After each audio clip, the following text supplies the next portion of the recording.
All right guys, welcome back to the channel. So today's video, we're going to be tuning on this 2021 Camaro ZL1 1LE. This car is an automatic car with some bolt-ons. So let's go ahead on and get it back up on the rack and get to work. All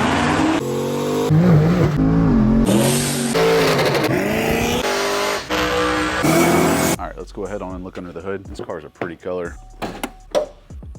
All right, so this car has been modified in a little bit different of a manner than what I normally suggest, but that's okay. So we've got a carbon fiber Cannon intake. We have an air oil separator on it. We have a larger lower pulley. Can't really tell how big it is, but you guys can see it's an overdriven pulley. We have a set of long tube headers, and I'm assuming it's going back to the MPP exhaust. Now this car currently has a flex fuel sensor, but it does not have an auxiliary pump. So we're just gonna have to stick with pump gas for now. First step on these, before we even worry about tuning, I know it's a 2021, the car has like 4,473 miles on it, but I've had, the majority of these cars have been low on heat exchanger fluid. I actually have not had a single car that was actually correctly bled from the factory. So that's gonna be step number one always, if you're working on an LT4 car, is bleed the heat exchanger. So I'm gonna go ahead on and set up our bleeder, and we're gonna bleed the heat exchanger first before we even put the thing on the dyno. All right, so what I'll do is I put the car ignition on. HPtuners is set up to it, and we have, this was originally a G-Speed setup, which you can buy them and they already have the correct fittings. The ZL1's take a little bit different of a fitting. So the shop bought this quick disconnect fitting up to a hose, got the clear funnel here. Yes, I have it ratchet strapped to the hood, and I also have a lift support on here. So obviously with the weight of the water and the funnel and everything, we don't want to cause any harm. And it will pull down on the lift support and then have the funnel set up. So what we'll do is key is on, and so I will go ahead on and connect to the car using the scanner. And then I did start off with water, so you guys can see it's clear. Now I do that, that's a very small amount of water, but I do that way I can see and make sure it's actually mixing correctly. So we're gonna click the vehicle controls and special functions button, go to engine, go to airflow, and we're gonna go to intercooler pump on. Now my screen is kind of messed up. It's been like that on this laptop the whole time. I don't understand why, but we're gonna turn on the intercooler pump. And you guys will see, I guess you've already missed out on some of the air, but this is what they look like from the factory. So right now the intercooler pump is running and it is going to bleed itself. So I'm going to let it sit here and run. Sometimes I'll start and stop it, but I let it sit here and go until I see the water actually start to turn orange, show me that it's mixed, and I'll continue to watch the air bubbles. But you guys can see that those air bubbles coming out of that is from the factory fill, because the car's actually already been attached for a little bit and it's already had this water filled up. It already bled out what was in this. So this is all coming from the system right now. If you're messing with any LT4, intercooler bleeding is always going to be step number one. So as soon as this is done, I'll show you guys when the fluid is orange, then we'll put it on the dyno and get to tuning on it. All right guys, so got the ZL1 up on the dyno right now. And again, like I said, it's got a Cannon cold air intake on it. It's got a larger lower pulley on it. It's got a set of long tubes on it. And the exhaust actually goes back to just behind the rear diff. So where you guys have probably seen on the ZL1s where they'll actually have like the crushed pipe underneath the rear diff, that's gone, but it still has the factory MPP rear muffler set up on it. Bled the heat exchanger. It actually took about 2 hours or so to get it fully bled. Tried to get a good video of it pulling the bubbles, but really couldn't get it. It really, I mean, it sucked down about, I would say, a half of quart of fluid. I want you guys to understand that these cars have an EMP intercooler pump on there. So if the pump senses any type of air or cavitation, it will actually stop the pump until the next key cycle. Let me rephrase that. I believe it stops the pump till the next key cycle. There may be a hidden time limiter or something inside the ECU that I can't see. Just know that I've had a ton of issues with manifold air temp on these. So these cars, when you're tuning on them, just know that IET1 is gonna be at the MAF. You don't have to worry about IET2 or IET3. Just look at manifold charge temp or manifold air temp. That's the two calculations that you need to be looking at. These cars on this dyno, if you followed me at all, you know that this dyno reads low. These cars will usually make between 470 and 495 wheel from the factory. That's with the manifold air temp and stuff bled. Traditionally, these cars on a dyno jet will do, if you get them good and cold, they'll usually do 550 to 560 wheel on the first pull, and usually they'll fall down almost 500 on the second or third pull. After bleeding the heat exchanger, hopefully we'll have better results, but just know that the power numbers on this car, we're probably gonna see the best numbers in the first 1 or 2 pulls. After that, it's gonna be me dialing in the car, but I can't really watch gains as much anymore because the intercooler is gonna be so heat soaked. I've talked to the customer. He knows that he needs, really on these cars, a good fix is like Cortez has an expansion tank. You put an expansion tank on this thing, it really does help. These cars, I've tried multiple different brands of upgraded heat exchangers, really haven't found too much of a difference in heat exchangers. I've had the best gains from doing like a Velocitech scoop that scoops cold air from the front bumper to the airbox. I prefer the Rotofab Big Gulp, and I like to get these cars over at E85. So preferably, I like these cars to be not pulleyed I like factory pulley ratio, and I like to do the K-Tech 174 thermostat and do a DSX aux pump in the back and then put it on E85 to where we can run straight E85 on it. Because you can, on these, if the pulleys are stock, you can run up to full strength E85 in these cars without anything else. And if anybody tells you otherwise, they haven't worked around these cars enough and they're not setting air fuel ratio correctly and they're not working on the high pressure pump correctly. These cars can in fact do E85 from the factory as long as you're on stock pulley. We're gonna roll through this tune real quick. You don't have to make a bunch of crazy changes. The biggest change that we're gonna have to do on this tune today is gonna be to dial in the mass airflow sensor for the K&N intake. I'll put a stock file in the background. This car had already been tuned. We're gonna go all the way back to stock. So I'd already put this tune file back to stock. I've already done some of my bolt-on changes. Now I will tell you guys that I don't tune these cars like some of the other tuners out there. This car, the TCM, is not unlocked yet, so there's gonna be some trans torque management here. Some tuners will go into the minimum spark tables and they will force the minimum spark tables to actually have a certain amount of timing in there. I don't do all that stuff. I'm gonna tune this thing just like how GM does. All you'll notice is right now the MAF is stock. We're gonna sweep through. I did move up the MAF estimation to 200 kPa. Didn't change any of this other stuff. Fuel, obviously I set the flex fuel sensor. We are going to run the flex fuel sensor even though he's not going to use flex. So all that stuff is set up now. To disable long-term fuel trims on one of these cars, you can adjust this right here temperature wise, but you also have to do this minimum map. If you just do temperature, it's still going to have long-term fuel trims. So a lot of Gen 5 guys, they'll move this temperature up. They won't pay attention to long-term fuel trims. They're still there. You have to move up this minimum map. I've also moved the long-term fuel trim threshold because as I've told you guys on Gen 5 before, I've had some issues where short-term fuel trims go crazy. They'll go like plus 37 or something like that on D-cell. The fix for it is enable VSS. I just make it 255, 256. Power Enrich, I have altered the desired air fuel ratio. So I know this car is supercharged, but I want you guys to understand these cars do not like to be very rich at all. So you'll see that up top, I'm going to command 1.163. Otherwise, all the power enrichment stuff is set to factory. Obviously, this has been disabled for obvious reasons. Flex fuel, I just went to enable and then hit sensor. Everything else I'll leave alone. Spark on this pulley combination, I'll pull a little bit of timing so you guys can see how much I pull. This is about what these need with this pulley. Normally, you don't have to really touch them because GM actually calibrates this all the way down to 2 grams per second. Our pump gas is kind of shitty around here. And this car is also from Kentucky, which is even kind of more shitty on pump gas. No offense to Kentucky guys, but y'all's pump gas as far as 93 octane is not the greatest. So I'll pull a little bit there. I'll leave everything else alone. IAT, a lot of guys will change this table. Please understand this table is calibrated by GM. It is in fact accurate for pump gas. I know 6 degrees sounds like a lot to pull at 154 degree intake temp. It is not as bad as you think. E85, the best way to modify it is if this car was going on E85, I would change the multi right here and I would have it to where, say at E50, the multiplier would only be like a 0.4. That way it's not leaning on the IAT table as much, but I haven't touched any knock sensors. All that stuff is all factory. Torque management is basically factory other than brake torque management. I increased this limit and I moved the multi up to 1 where if he wants to do a burnout, he can now. The only other thing I really have to change is driver demand. I will add some torque to the bottom of driver demand. With this pulley combination stuff, I really don't have to change anything up here. It's really going to be more for wide open throttle than anything. That's going to help the throttle stay open during shifts. So if you've ever experienced a 8-speed or a 10-speed where they would close throttle after a shift, a lot of times that's in this table. And then obviously I've gone through some engine diag stuff and disabled some stuff like airflow calculations and stuff like that. I do that. You don't have to. But again, TCM hasn't been unlocked. Under the system tab, I will go under fans and I will drop them 20 degrees. So the best way I'll do it is I'll actually just lower, this is normal or 222. I'll drop it 20 degrees right there. I'll leave this 195 alone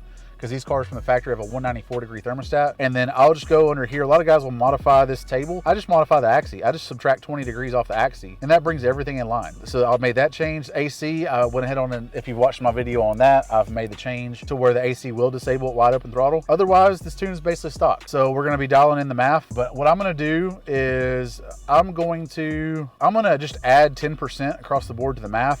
And then we're just gonna go ahead on and go into wide open throttle. It's probably gonna go rich. I don't really get that many good wide open throttle pulls with a coolish manifold air charge temp. So I'm just gonna kind of blindly add it. Hopefully I can do 1 pull. So I'm gonna go ahead and say this, call it mod K&N. And I'm gonna add the K&N part just because I will be able to reference that. Actually, I've tuned a shitload of ZL1s.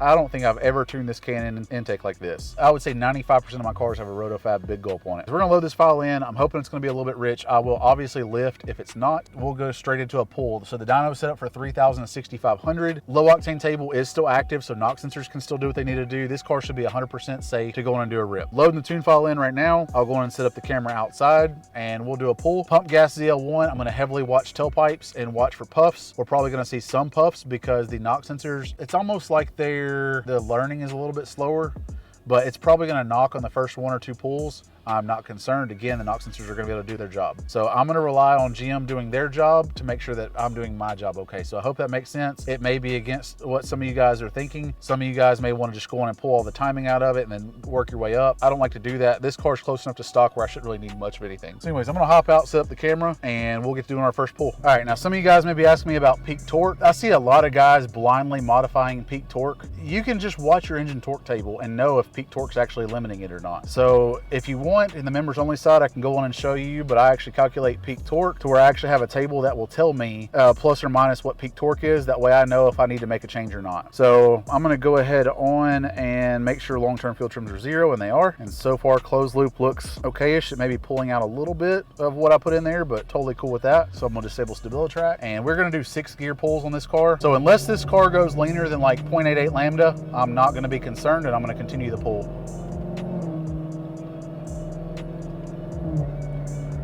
So we're looking right now, engine coolant temp's pretty low. So we're gonna let the car warm up for just a minute or two. We'll probably get to like 150, 155. Again, heat management's critical on when you're trying to tune a ZL1. You'll see manifold air temp's doing pretty decent right now. Obviously it is gonna heat up and it is gonna get saturated with heat, and there's nothing I can do about it. All right, that's good. Still pull.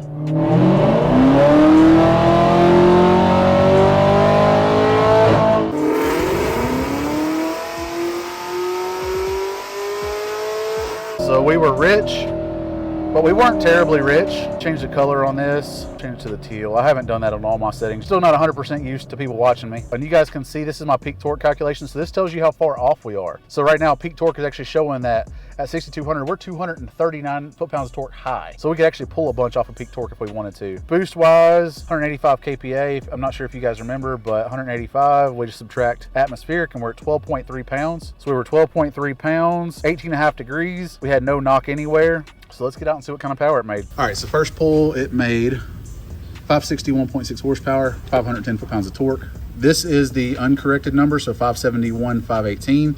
Now again, this is a Mustang dyno, so this is 10% low. And these cars from the factory will usually make between 465 to 490 on this dyno.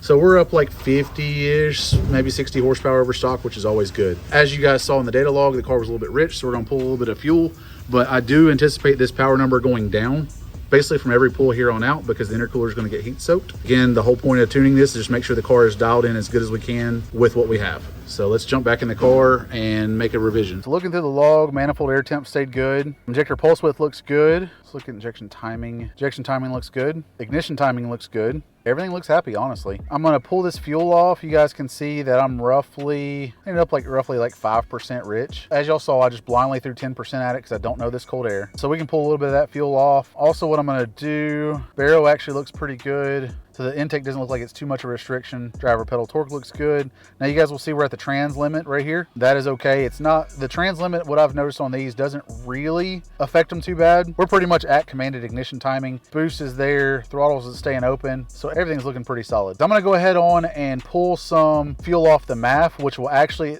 if I pull fuel off the MAF, that 5% may actually completely get rid of this trans torque limit. But this is one of the limits that some guys will try to work around. With me, I just have the customer go ahead on and buy an unlocked TCM, and we just eliminate the trans limit that way. I don't like doing all the workaround stuff. I like to tell these cars the truth. So anyways, I'm gonna pull some fuel off the MAF. You guys have seen me do that before. If you haven't, pretty much any of my videos show how I do EQ air, but everything else is looking pretty solid. So we'll pull that fuel off and we'll do another pull. All right, so tune file's loaded in. All I did was make that MAF change. Haven't changed anything else. I did go ahead on and add the channel for supercharger inlet pressure because I would like to get an idea of if this intake is too restrictive or not. So what I'm gonna do is I'm gonna look at baro versus supercharger inlet pressure, and we'll see, once we're at wide open throttle, we'll kind of get an idea. We can look at the difference between these two and determine how much of an intake restriction that intake is. The manifold air temp is quite a bit higher now. So I'm gonna go ahead on and get this thing up to some RPM, and manifold air temp should come down. So when you're doing dyno pulls, obviously as you're getting air moving around the blower, it is gonna cool it off some, but there's no way I'm gonna be able to get it down to that 108 or 109 that we were at before. Not without a bunch more time. All right, looks like 130 is gonna be about it. All right, we'll do a rip.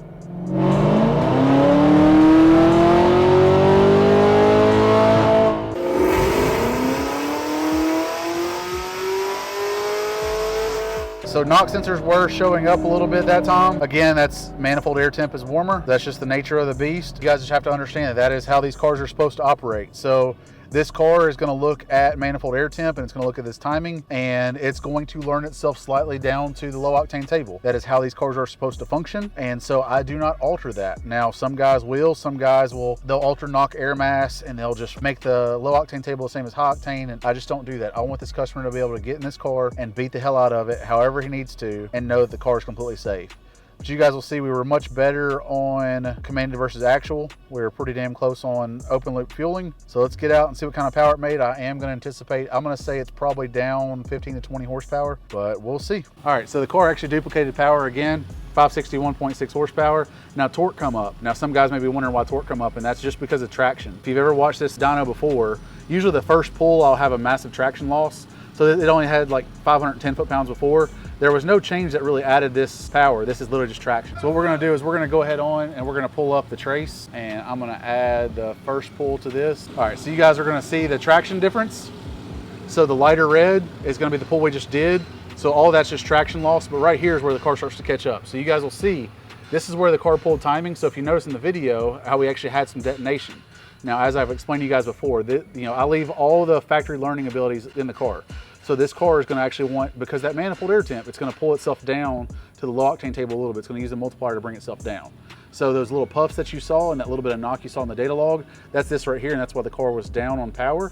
If we were able to maintain that same intake temp, it would have had the same little ramp up right here, and the car would have made another 20, 22 horsepower, something like that. But again, I tune these things just like factory, and I want to explain to you guys how factory work. Now, if you have your own opinion where you want to do dyno pulls and you don't want to see the puffs and you want to tune around all that stuff, you're more than welcome to. But just understand that you're going to leave power on the table when the car's not knocking. If it's 40-degree intake temp outside and the car's super happy, I prefer the cars to be able to add its own power, and I'm cool with them showing a little bit of knock because, as you guys know, they learn themselves down. So we're gonna get back in the car, look through the data log again, but we're probably only 1 or 2 pulls away from being done on the dyno. All right, guys, so as you guys saw, the car basically duplicated power, had a little bit of a power loss up top, and that is obviously because it's knock right here. Now, again, this is my opinion. So if you're a tuner and you don't like to see those puffs come out the tailpipe, and let the car learn down, that's your prerogative. I prefer these cars to be able to learn just like factory. So you can take one of these cars bone stock off the showroom floor, and they'll still do the exact same thing. So if you guys have seen the knock on a factory tune, that's the whole point, is it needs to be able to learn itself down. So I leave this alone. I'm not touching timing anymore. Again, the timing curve, you guys saw where I already pulled a little bit off of it. That is more than sufficient. And I want this car to be able to have its added power. So you guys saw that whenever we had the manifold air charge temp was down and the coolant temp was down, how the car just ran, no knock, no puffs out the tailpipe. That's how I want them to run. So this car, after he does 1 or 2 pulls on the street, the car will have learned itself down a little bit to the low octane table. There'll be no more detonation, everything's happy. And then if he gets a little bit better fuel or a little bit better air or whatever, the car will be able to adjust itself up and down. So again, it's my personal preference. If you're a tuning shop, you may not agree. I just base everything off from what GM does. And if you guys want to, you can pull up the Google patents on GM's timing control, and you can read through exactly what I'm talking about. So anyways, as we're looking through, data log looks pretty clean. I don't notice anything out of the ordinary. Manifold air charge temp was much better. Like this car, so just for reference, you guys, this car, when he first pulled up, was like 173-degree manifold charge temp. Now, I should have showed it on camera, but we've just been kind of working through, and me and the customer have been talking quite a bit today, so I just hadn't filmed as much as I would like to. Be on the second pull, and we only got to 129-degree manifold air temp. It's so much better having this heat exchanger bled. The fact that we were able to do 2 pulls back to back, and the power was still the same peak power number, that shows the importance of bleeding your heat exchanger. So again, guys, you've got to do this. Please, if you own a ZL1, I don't care if it has 1 mile on it, bleed the heat exchanger. It was 2 hours worth of bleeding on this car. I am going to finish clearing up this EQ area right here, and I'm gonna go ahead on and probably add just a little bit more fuel to commanded AFR. I think I kind of like it being up like around 0.84 lambda up top. Otherwise, also what I want to show you guys too is if you want to notice how much of a restriction the throttle body and the snout of the blower and the cold air is. So we've got baro of 100 kPa, and we've got supercharger inlet pressure down to 95 kPa. If we look right here, 101 kPa baro, 91 kPa. So if this car had a Rotofab big gulp and a big throttle body, it would pick up that 10 kPa, which would equate to more boost. So if it picks up that 10 kPa, 10 kPa is the equivalent to 1.5 pounds of boost. And these big throttle bodies and these big cold airs, you're not really getting the gain from the part as much as you just are reducing the restriction on the front of the blower. The more good air you can feed the blower, the better these things run. So we could literally, on the same pulleys, could pick up another 1.5 pounds of boost. So that's where, you know, that's why I like to keep these things actually, like usually I like to keep them stock pulleyed, and then we'll do like a big throttle body and a rotofab or whatever, and we'll gain boost that way. But we're not speeding up the blower anymore, so intake temps actually stay cooler. We're doing less work to the air, so that the air temp all around just stays cooler, and the car's just more efficient overall. So that's why this car is not quite making the boost as what it should make on this pulley. So with that pull, we saw a peak of 189 kPa, which is almost 13 pounds. So this car literally with just a throttle body and cold air change could be up 14.5 pounds with a stock pulley still up top. I'm gonna make the change to the MAF, and I'm going to increase commanded air fuel just slightly, and then it's gonna be basically ready to take it out on the street and confirm everything. I don't need a ton of pulls on these cars. I tune these cars. I don't show them on camera, but I probably tune 2 or 3 cars like this a week. So this is completely normal. I'm gonna start showing you guys more of the Gen 5 stuff. I'm just now getting kind of to the point where I'm okay with showing you guys this stuff on camera. That's what I'm gonna do, and we'll do one more rip and we'll be done. All right, so that tune file is loaded back in. Every time I reflash this car, it's gonna try to run high octane again. So you may still see some puffs coming out the tailpipe. Again, just understand that on the street, this thing is gonna learn all that stuff out. And honestly, if I did a couple pulls back to back, it would learn itself out. Bringing down manifold air temp. I'm gonna try to get it back down to like 130 again. Everything I'm telling you guys is stuff that I know. You know, this stuff, people are gonna have variances in opinions. And also there's gonna be guys that do stuff like where they'll adjust the timing table out and they'll lock out the low octane table, and you know, they'll do a bunch of this stuff. Just know that I'm not that way. You can choose how to be your own tuner. I prefer to tune just like how GM does, but you make your own decisions. Like I'll also tell you that like even stock to stock, I'm probably a 1/10 slower in the quarter mile than what some of these bigger Gen 5 tuners are. And that just comes down to me leaving torque management still in a thing. I'm not locking out any minimum spark timing tables. I'm not running these things as ragged as I can. So I don't mind the cars being just a little bit slower. I just want them to be as safe as possible. You know, these are super expensive cars. Let's go ahead on and do a rip.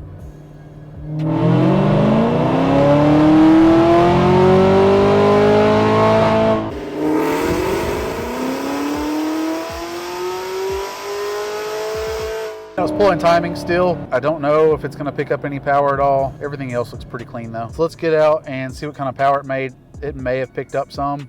All right, so that last pull, 558.1 horsepower, 569.7 foot-pounds of torque. And as you guys saw, manifold air temp was up quite a bit more. Car was showing a little bit of knock. Overall, customer's very happy. You guys can see that. I mean, we literally did a couple of dyno pulls and the car was literally within full horsepower of itself, which is not normal whenever you're dealing with an unbled heat exchanger. So that right there makes all the difference in the world. The car on the street, once it's cooled off and he does a hit, it'd probably be in like the 570 to 580 range on here, which would equal, you know, 630, 640, whatever on a Dynojet. And if you guys are curious, showing the flywheel horsepower numbers, 706 horsepower, 723.5 foot-pounds of torque is what it actually shows to have made without weather correction factor. So obviously these cars are rated at 650 from the factory. So again, it verifies the 50 or 60 horsepower gain over stock. So not still 100% sure how accurate this stuff is, but when I look at fuel flow and everything else, this stuff seems to be pretty damn accurate. All right guys, so on the final test drive now, basically all I do now is just verify closed loop fueling is okay and make sure it drives okay. Obviously I didn't really change much, so it should drive basically the same. The reason why I tune the way I do is it comes back to the mentality of me always telling you guys, you only really need to tune for the modifications that you've added. Well, this car, I mean, is essentially a stock car. The lower pulley, all that's going to do is it's going to cause the car to drop down farther in the timing table, so it's going to move more cylinder air mass. And then obviously the MAF housing has changed, and obviously we have the minor changes for the exhaust. You know, a lot of guys will turn off wheel hop, they'll turn off oil starvation, they'll try to turn torque management all the way up if they can on the engine side of things. I've seen a ton of guys where they'll say minimum spark, they'll just make it like 9 degrees for when the trans is going to shift at wide open throttle. They'll just do stuff like that, and it's like, I don't personally. So that's why a lot of people, I'm not the right tuner for a lot of people. So I try to only deal with customers that like my mentality on tuning, because if I have a customer tell me, hey, I want you to tune it a certain way, usually I'll just tell them to go somewhere else. So I only want to try to mimic what GM does to the best of my ability. Because of that, it causes me to tell a lot of people no. And so if you're becoming a tuner and you have maybe a mentality that's similar to mine, one thing I will tell you is don't be scared to tell people no. Like, I fire customers all the time. I am not the type of person that's going to take this car and have it run its best quarter-mile pass on this current tune-up. Now, with that being said, I do have customers that, you know, they'll want me to do maybe track-specific tunes and they want me to remote in. Something like that I'm totally cool with. Like, I've tuned, you know, a bunch of ZL1s where the guys will send me data logs back and forth and we'll dial it in to, I mean, as fast as humanly possible. I don't mind that. But for a customer like this, where he doesn't own HPtuners, he's never going to touch anything. This car doesn't really get drag race. He said he may go to the track every once in a while, and it may go to NCM Raceway every once in a while. I want to tune in the manner of he can do both of those things, and the car is going to be as safe as humanly possible in any situation he puts it in. So again, with low octane table being able to exist still, and the car being able to learn itself down, if where he goes only has, say, 91, or say he wants to take it out to Colorado and the best he has is 89. This car can completely adapt in that manner, and that's how we want to keep it. That's why I keep the intake temp tables exactly the same, because again, those are factory calibrated by GM. I mean, I'm assuming GM knows what they're doing. Didn't want to really rant too much, but I do have a different mentality on tuning cars like this. So I want to make sure to explain to you guys how I do it, because I'm just trying to, really, I'm trying to avoid comments of guys talking about how their tuner does something different or how you may do something different. Just understand that, like I've said before, there's more than one way to skin a cat. I'm obviously just trying to teach you the way I know of to do it. Don't take my way of doing this as a guideline that you have to follow. I'm just trying to explain stuff as I go. You can interpret how you want to. You can do your own research on what I have to say, and you can develop your own opinion from there. That's gonna be it for tuning on the ZL1. Hope you guys enjoyed the video. I appreciate the likes. I appreciate all the comments. I appreciate all the positive feedback that we've had. I really haven't had too many dickheads to deal with. You know, occasionally I'll get some tuner that comes in the comments and, oh, I've tuned for 20 years and I've never had it happen like you. Well, that's cool. Like, we're allowed to be different people. Like, I tune different cars than a lot of people. So I appreciate all the positivity. It really does make my day better. But hopefully this video, hopefully you guys picked up something from this video. I know a lot of these videos can get to where I talk about a lot of the same things. And a lot of you guys that are watching may have tuned for a long time and you may already know a lot of this stuff that I'm talking about.